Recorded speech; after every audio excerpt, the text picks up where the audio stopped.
Gotcha. Hello everyone and welcome to another Monster Hunter World video. Today I'm going to be showing off my two best builds for fighting Arch Tempered Vaal Hazak with the goal of making it easy and fast to kill him. I've been using these builds myself already ever since he's come out. I've killed him a number of times. I've already built his armor set, and I want to share my thoughts with you on what you should be attempting to do as well. So there's been a number of changes to Vaal Hazak. One of the most prominent changes, I think, is that he gets a projectile shield, just like the other Elder Dragons now. So a lot of the bow builds are going to be considerably less effective against him. He's also taller now, which I think really makes it hard for the hammers and the horns to come into the fight and be effective, because I already felt like he was difficult to play against using a hammer, but now that he's standing higher off the ground, it's only worse. Especially because you can't really deal much damage to his tail. His tail has got good resistance against hammers, right? You can use, like a blade against his tail. Blades do fine, but hammers do not. So I think that hammers and horns are out, basically. You can use them if you love them, but you're going to struggle.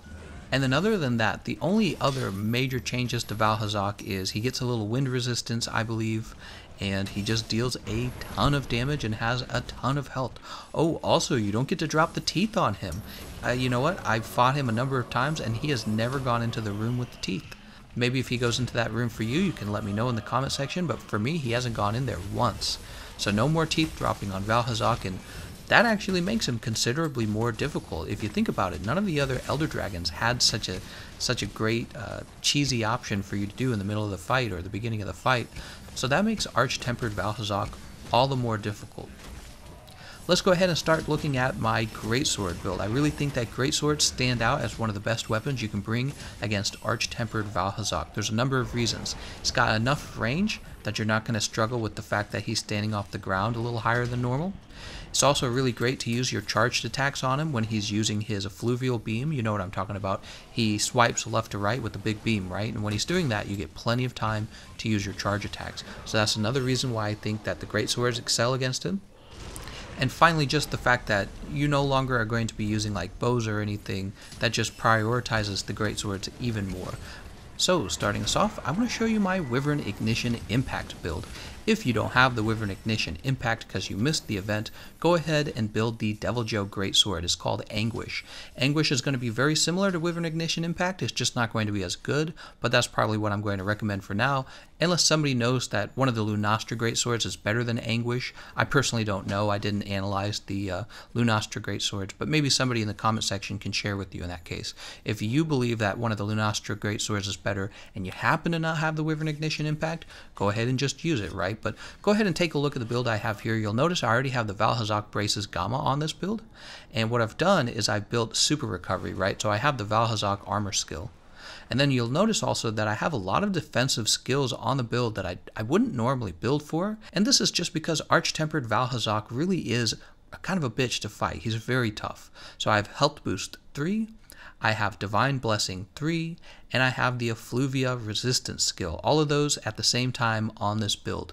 And then for damage, it's not as optimized as I would like because I took all of those defensive skills, but I'm still doing pretty good. I have Crit Boost 3, Weakness Exploit 3, and I also have Handicraft and Non-Elemental Boost. So I'm mostly sitting in a good spot with this weapon.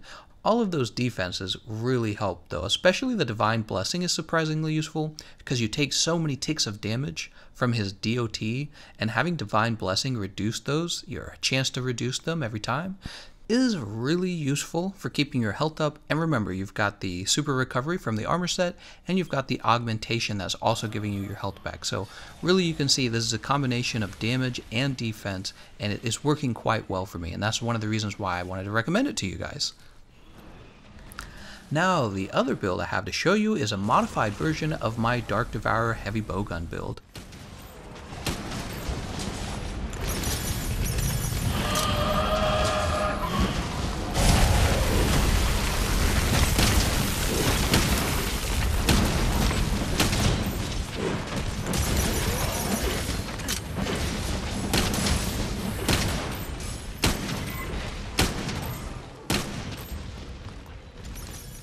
As I mentioned earlier, Vaal Hazak now has a shield against projectiles. However, explosive ammos totally ignore that shield.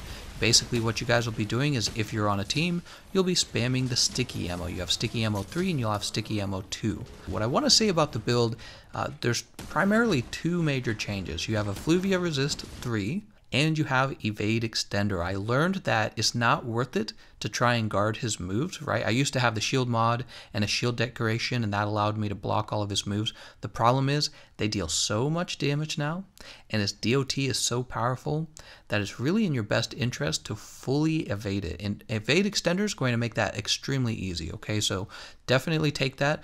The Emperor's Crown Helmet made it very easy to get Evade Extender onto your build in an efficient way, so I highly recommend it in this case. Alright, and I'm not going to go into too much more detail about the Dark Devourer build. If you've never used Dark Devourer before, I have a full guide on it, a weapon guide. You can take a look at that if you want, but most of you out there probably are already pretty familiar with it. Yeah, what I'm doing on teams is I'm spamming the sticky ammo on Arch Tempered Vaal Hazak's head. I get about 3 KOs per match, and I just stay out of his way the whole time and spam stickies. The sticky ammo 3 is dealing about 65 damage per bullet, and that's without bloating my attack values or anything. So it's not as powerful as spamming cluster bombs, and I'm sure in the near future we'll see people doing that for speedruns. But the sticky ammo is pretty serious business as well. When you get them all out, they deal quite a lot of damage. So if you have 4 shots of it and you get all of them out for 65 damage, what is that? 240 plus 20, that's 260 damage per clip.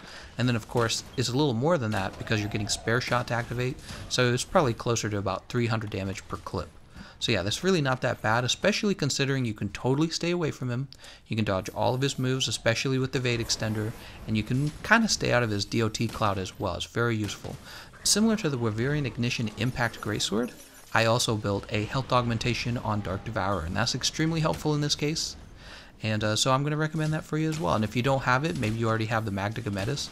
Magnica Metis can be substituted for Dark Devourer, but I wouldn't substitute any other weapon at that point. Just either one of those, Dark Devourer or Magnica Metis. And remember, you do have the sleep attack, so you can put Vaal Hazak to sleep one time.